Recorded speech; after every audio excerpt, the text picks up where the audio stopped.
Hi, I'm Dr. Gantzer. I am in Florida in the United States, and I am so excited to be a speaker for you today. And we're going to talk about peroxynitrite. And I am a doctor of chiropractic, and I also have a master's and a diplomate in nutrition. And I'm also a fellow in nutrition. And what this really means is from a conservative care model of medicine, we really try to find like the underlying cause. We look at the mechanism of action and the pathophysiology and pathogenesis of a disease so that we can understand it and then apply non-medication items for therapy. So we're going to take a look at how peroxynitrite is formed, and then we're going to look at some nutritional solutions. So without further ado, we will begin our presentation. Peroxynitrite is a nitrogen species, a reactive nitrogen species. Reactive nitrogen, reactive oxygen species are two types of free radical damage that occur when a molecule in a physiological system, such as our body, has an unpaired outer electron. And we do have intrinsic pathways, which I will discuss momentarily, to protect against them. However, when they begin to exceed basal levels, which the genome and transcription translation is able to protect against, as well as nutritional supply of the antioxidants, then there's no damaging effects. However, when they become to be excessive and or if we overwhelm the antioxidant systems, then the ROS, reactive oxygen species, and the RNS, reactive nitrogen species, become damaging. So we're talking about peroxynitrite today in this presentation, and peroxynitrite is the rapid formation of nitric oxide in a system next to a superoxide anion. So if we understand that this rapid reaction of nitric oxide, which is a gaseous signaling molecule, very important for vasodilation as well as erectile function and synaptic neuroplasticity in the central nervous system in the brain, we can appreciate that normal basal levels are good. And the nitric oxide is also known to be able to transfer through membranes, which means the diffusibility gives it a little bit of an advantage as a signaling molecule, and it also gives the body a disadvantage from a free radical standpoint. Now, when it joins with superoxide anion and it forms the peroxynitrite, then we have to also ask, why is there superoxide anion, which is a reactive oxygen species? So the superoxide anion is typically formed from excessive amounts of NADPH oxidase and or the inability of the intrinsic antioxidant enzyme superoxide dismutase, the normal way that the body manages the superoxide anion free radical. So we either have non-excessive levels, which overwhelms the SOD, or we have excessive generation from NADPH oxidase.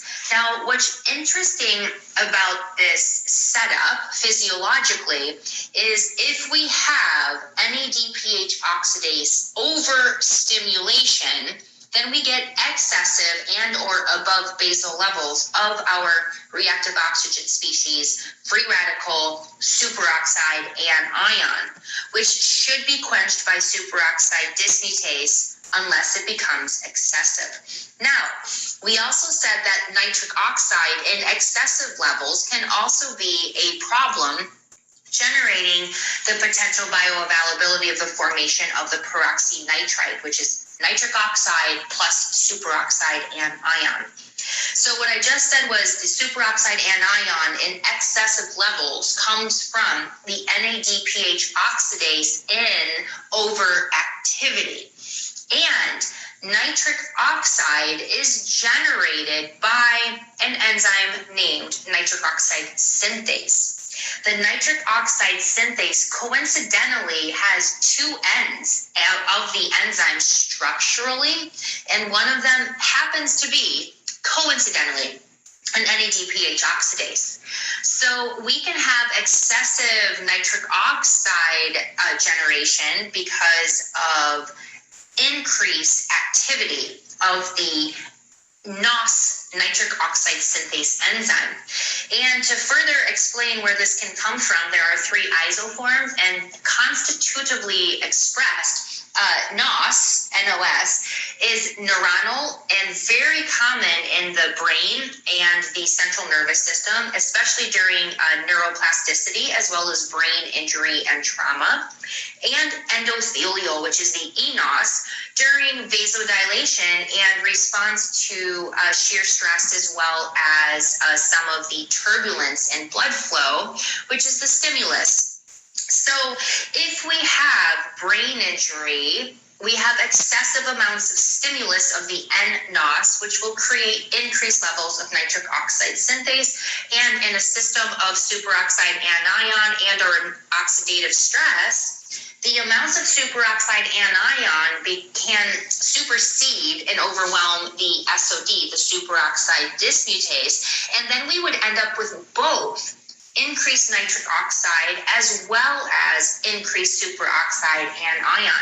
And what's terrifying physiologically and clinically is that the rate of reaction of nitric oxide with superoxide anion is faster than superoxide anion being decomposed through its enzyme protector, superoxide dismutase. So one of the worst things we can do is have a body habitus of oxidative stress, meaning that the superoxide anion is not protected in high enough levels of SOD, while we would have induction of the neuronal nitric oxide synthase, which is common with brain injury and neurovascular issues, because that sets up an environment where you're having both. You really only need induction of one, but when you have induction of both, you are literally asking for excessive levels of formation of peroxynitrite.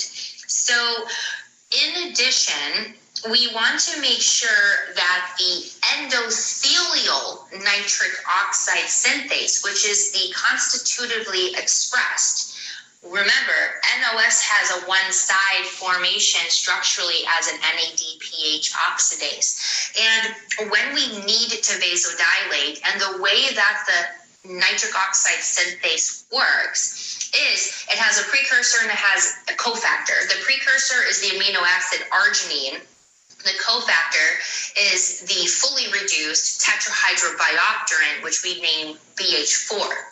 And BH4, since it has tetrahydro, which is 4 hydrogens, is very easily oxidized to BH2, which is inert. So in a body habitus of oxidative stress, we can, number one, have overwhelmed SOD, superoxide dismutase, allowing for elevated levels of superoxide anion, dually and simultaneously occurring in a endothelial dysfunction environment where the endothelial nitric oxide synthase may have enough arginine, its precursor, but it doesn't have fully reduced tetrahydrobiopterin, BH4, because a vasculature of oxidative stress is going to oxidize the BH4.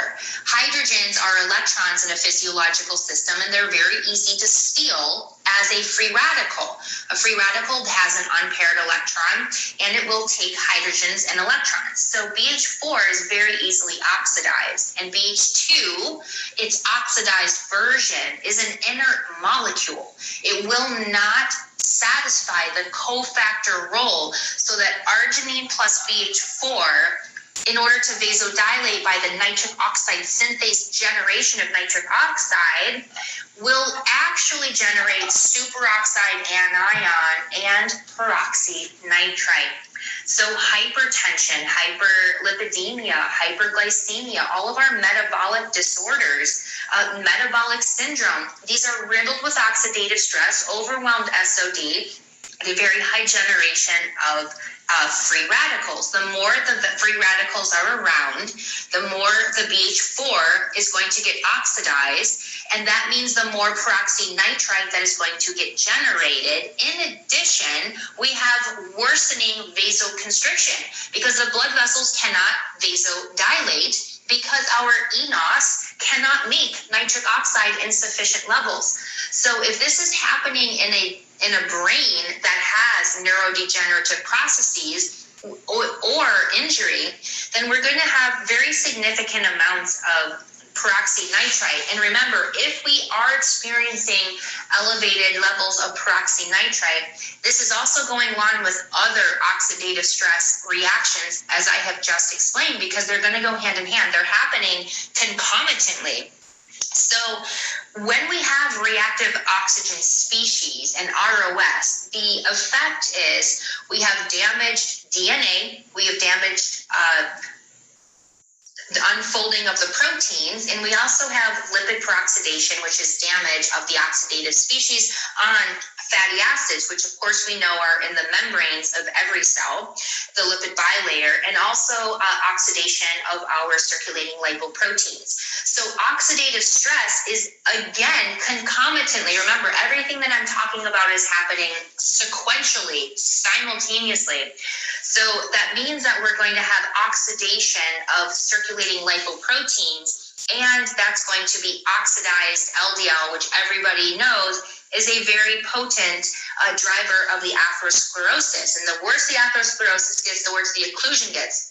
So if we're talking about neurovasculature, we're having this cesspool of concomitant oxidative stress, and we're setting up a stage for intracellular as well as extravascular peroxynitrite. So peroxynitrite being a species of both oxidative stress, which I just explained damages DNA, fatty acids, and protein folding. We additionally get the detrimental effects of the nitrosation damaging effects. And this is seen as the measurable molecule that confirms peroxynitrite's damage, which is nitrotyrosine. So what ends up happening with nitration from peroxynitrite is the nitrogen gets transferred to the tyrosine molecule.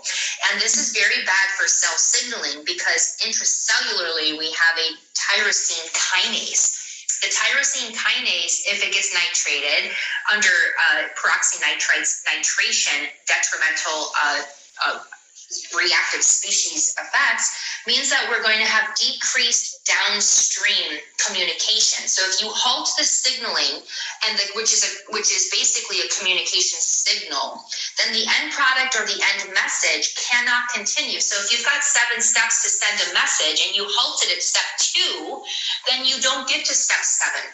And that's one of the problems that we see with nitrotyrosine. When that begins to happen, that's when low levels versus higher levels set up the nitrosamine effects, because the cytotoxicity will either cause apoptosis, which is loss of cell function because we're going to kill the cell, even though the compartments are contained. The other, it's still loss of function. The other worst effect is when it gets bad enough and or high enough in nitrotyrosine levels or high levels of the peroxynitrite, then we additionally will have the necrosis and autophagy. So necrosis is where there's enough damage that the apoptosis, which is induced cell death, like programmed, doesn't occur, and instead we have spilling of contents. So neither of these are things that we want to see, and coincidentally, accumulations of nitrotyrosine are very prevalent in many of our brain injury circumstances, as well as our neurodegenerative diseases, including Parkinson's, Alzheimer's, multiple sclerosis, ALS. And it is going to be a marker of these negative processes occurring. Now, as I had mentioned previously, if there is a significant amount of protective superoxide dismutase, that is one of the enzymes. It's an intrinsic antioxidant enzyme system, and it's also mineral dependent. And when there are sufficient amounts, it can appropriately combat the oxidative stress for decomposing the superoxide anion, and it does so by converting it into hydrogen peroxide. However, before we can even talk about the further enzymatic degradation of the superoxide anion converted into hydrogen peroxide SOD enzyme, we have to remind ourselves that we have two isoforms of superoxide dismutase. In the cytosol, it requires both copper and zinc, and in the mitochondria it requires manganese. And if the mineral dependent enzymes don't have their mineral dependent required minerals, then we're going to have decreased function. So vitamin and mineral deficiencies are going to be hugely important when we're talking about the antioxidant protection. Now, that follow-up thought is what happens because all SOD does, superoxide dismutase, is take the superoxide anion and convert it into hydrogen peroxide. The body is brilliant and it knows what to do. And we have two different enzymes, also intrinsic mineral-dependent enzymes, that therefore take the hydrogen peroxide and convert it further into water. So we need SOD as the beginning to take care of the superoxide dismutase, but we still end up with hydrogen peroxide.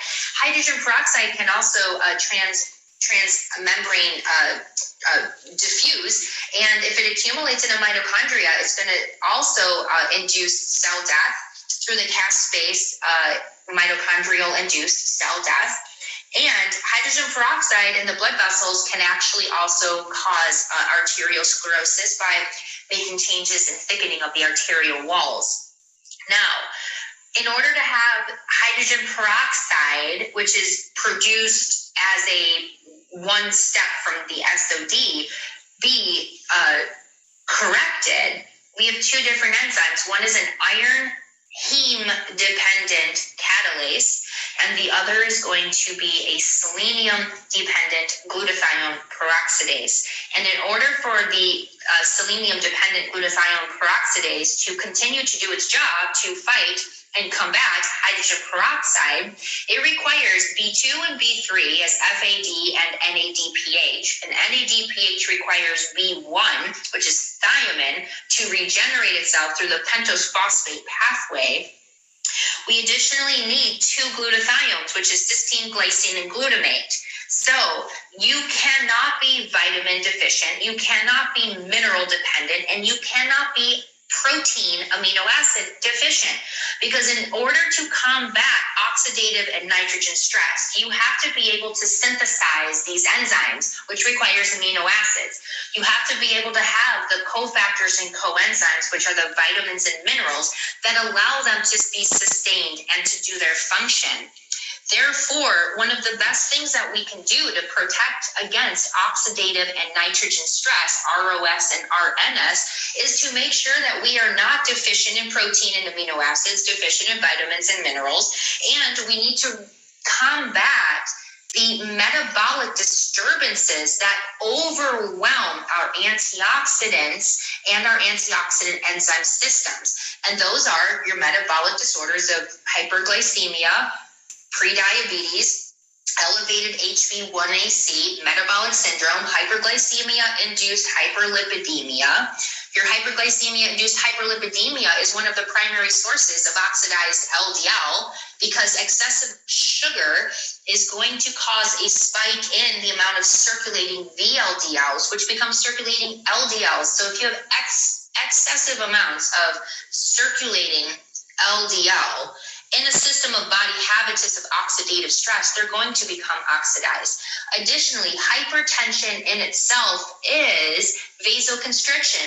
Vasoconstriction from hypertension is increased amounts of vascular peroxynitrite, because if you have a blood vessel of oxidative stress and vasoconstriction, that literally means your endothelial nitric oxide synthase, instead of making nitric oxide, the vasodilator, is making peroxynitrite.